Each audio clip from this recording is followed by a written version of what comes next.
السلام عليكم ورحمة الله وبركاته. كيفكم؟ شو أخباركم؟ إن شاء الله تكونوا بخير. مثل ما شايفين عنا هذا الخزان عم يهرب مي من هون، فرح نحلها بطريقة بسيطة مع بعض إن شاء الله.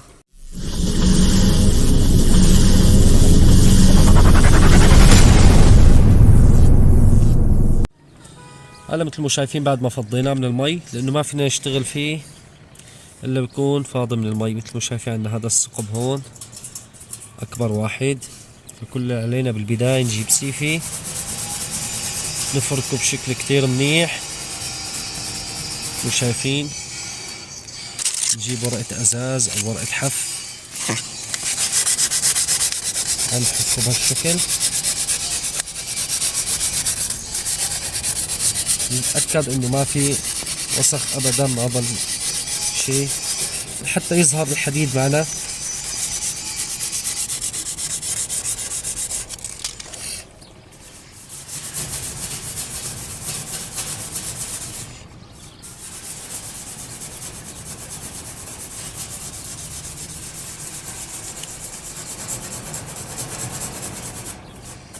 وشايفين هلا بنجيب عجونة الحديد.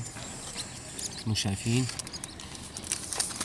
راح افتحها وارجع لكم عشان ما نطول عليكم بالفيديو.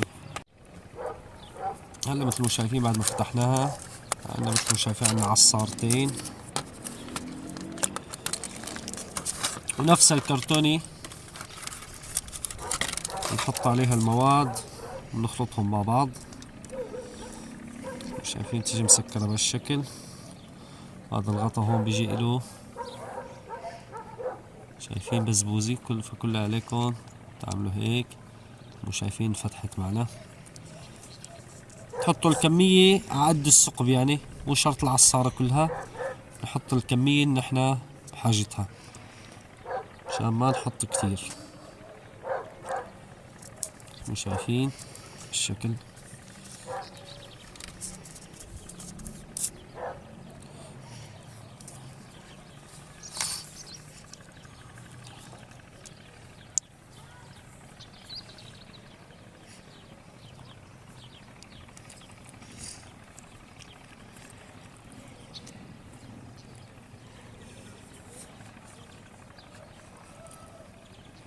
مو شايفين.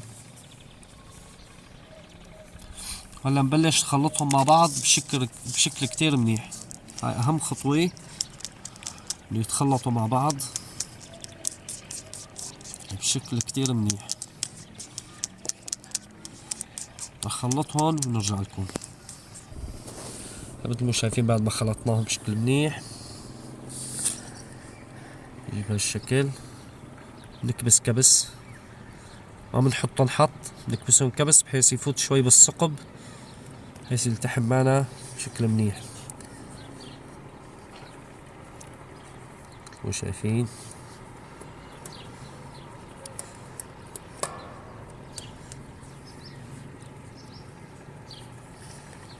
هالشكل.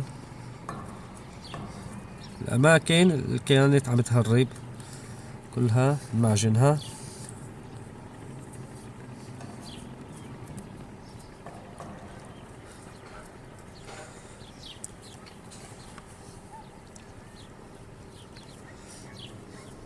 وشايفين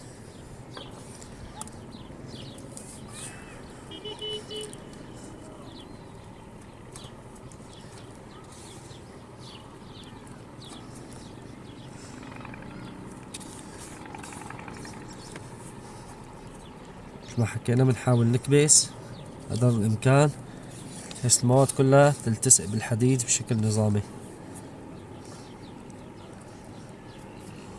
بعدين بنسحبهم بهالشكل.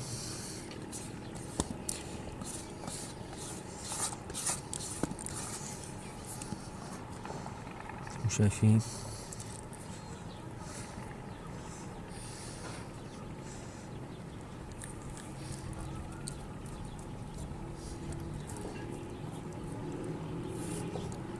هيك متأكد انه معجنت كل الأماكن بشكل تمام،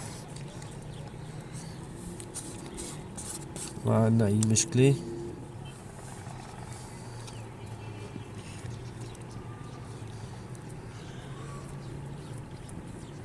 هلا بنستنى عليه شغلة 4-5 ساعات.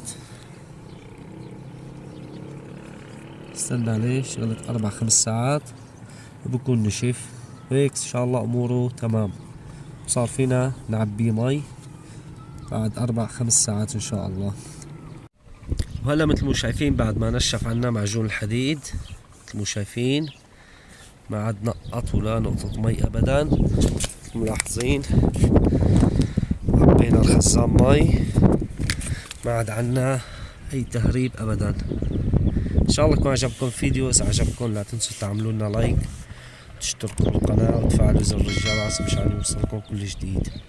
السلام عليكم ورحمة الله وبركاته.